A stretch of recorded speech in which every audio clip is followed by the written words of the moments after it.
La pépite de Rabbi Nachman.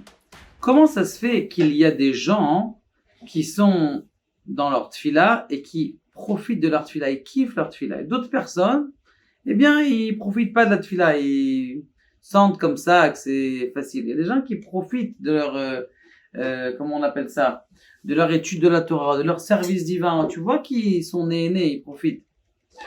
Eh bien, c'est un Rabbi Nachman Noun, chapitre Noun, 50. Il y a quelque chose d'intéressant et qui est en rapport aussi avec la situation et sur laquelle on doit faire attention et se renforcer aujourd'hui. C'est marqué dans le pasuk de Teilim 22. Hatsila mecherev nafshi miyad kelev. Sauve-nous micherev du glaive. Comment elle s'appelle cette guerre? Micherev nafshi miyad kelev. Qui kol pogem bibrit. Tout celui qui ne fait pas attention à sa brite, c'est-à-dire à la kedusha qu'il a dans son couple, à la kedusha qu'il a avec ses amis, ne pas embrasser ses amis, ses copines, ses copains, et toutes ces choses-là, c'est des choses qui sont en rapport avec la brite.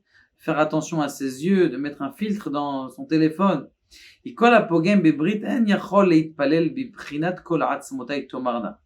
celui qui a un problème dans le brite, eh bien, ses membres, ils ne peuvent pas dire kol atzmotai tumarna, tous mes membres, ils vont dire, parce qu'il y a un des membres qui est encore sous l'emprise de quelqu'un d'autre, parce qu'il est encore attiré par quelqu'un d'autre.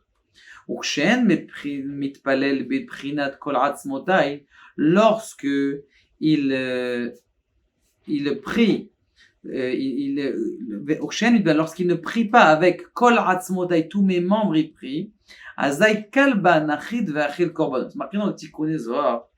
Comment est-ce qu'un homme savait, est-ce que le korban, le sacrifice qu'il avait amené, eh bien, il était accepté ou pas accepté? Dans le Tikkuné Zohar, c'était quelque chose d'extraordinaire. Il est marqué là-bas que lorsque il y a un chien qui descend pour manger le korban, un chien en feu qui descend, eh bien, ça veut dire que le korban, il n'était pas accepté. Il n'était accepté que par la sitra chara. C'est-à-dire que même si j'ai amené un korban, eh bien, qui est-ce qui a mangé le korban? C'est les forces obscures qui ont mangé ce korban. Ça veut dire que j'ai pas fait teshuva. J'ai amené un korban. Je suis expié, a priori. Mais j'ai pas fait une vraie teshuva. Par contre, lorsque quelqu'un, eh bien, il a fait vraiment teshuva, il a amené son korban, et il a enlevé les affaires avec lesquelles il faisait la avera, eh bien, il y avait un lion qui descendait du ciel. Donc, en vérité, tout le monde savait. Est-ce que le korban du type là, il était bien ou il est pas bien? Tikkuné Zohar, c'est marqué ça. Dans plusieurs endroits, dans le Zohar aussi, il est marqué ça, que le korban, dans Vaikra aussi, que le korban, il est mangé par un feu qui descendait du ciel et qui avait une forme ou de lion. Et Agav, c'est uniquement dans le premier Beth Amikdash, pas dans le deuxième Beth Amikdash. Il a dit, c'est quoi ce kalba nachid ve'achal korbano? Tu sais pourquoi tu kiffes pas pendant ta prière? Parce qu'en vérité, qui est-ce qui mange tout ça? Eh bien, c'est une sorte de chien.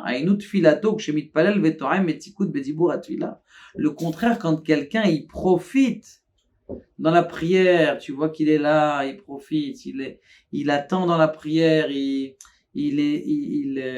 profite. Zot abechina nikret kol atzmotai tomarna. Alors, ça veut dire que tous ses membres, ils sont dans cette prière. Ve'en, et là, et uniquement, c'est quoi? Quelqu'un chez Tiken Pgam Abrit. C'est quelqu'un qui a quoi? Qui a arrangé tous ces problèmes de la kedusha, de la sainteté dans sa brite. Ve'en, veze bechinat ma'im de dachian.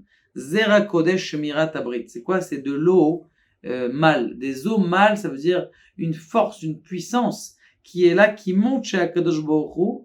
Et ça, c'est le ta'anog, le kiff qu'un homme il profite. Et comme on a vu ça aussi dans le premier chapitre du Mesilat Yesharim, et Be'or Aleph, c'est marqué Tachlit Adam Ba'olamo, le but de l'homme dans son monde, et là, chez Ta'aneg Miziv Shchinato, qui profite de la quintessence divine. Profiter de la quintessence divine, c'est le but de l'homme. Maintenant, pour arriver à ce but de l'homme, il faut avoir une certaine godusha. Il faut avoir une certaine une distance avec la matière. Tu veux pas être dans la matière et profiter, kiffer la matière et profiter autre chose. כי מיין מתיקין זה בחינת מים דחיין, זרע קודש, שמירת הברית, ומישהו בחינת מים מתיקין, אז דיבוריים מתוקים וטובים.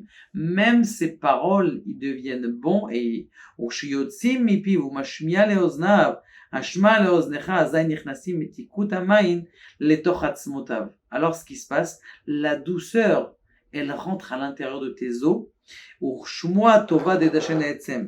Et lorsque ta chaleur, ta prière, elle rentre à l'intérieur de tes os, et bien tes os, ils commencent à profiter de tout ça. Et ça, mes chers amis, c'est ce qu'on doit prier tout le temps à Kadosh Baruch Hu, de pouvoir kiffer la présence divine et le kiff divin. Et grâce à quoi? Grâce à la Kedusha, la sainteté de ses yeux, la sainteté de qui on touche. Je vous donne juste un exemple. C'est vrai, des fois, on va dans des maisons de deuil, et les gens, ils embrassent encore des femmes. Ribono shel olam, arrêtez d'embrasser une femme qui n'est pas la vôtre, même une jeune fille, même c'est interdit, c'est une avera. Kadosh Baruch Hu, il aime pas ces choses-là. Que ce soit clair, les gens ne le disent plus dans les cours, c'est vrai, mais sachez que Akadosh Baruch Hu n'aime pas, c'est un manque de kedusha. Même de serrer la main à une femme, c'est interdit. Par honneur pour elle, on dit que c'est interdit. Mais ça fait en sorte qu'après tu vas avoir une métikout, une douceur dans ton étude, dans ta vie entière et dans ta prière. Baruch Adonai le'olam.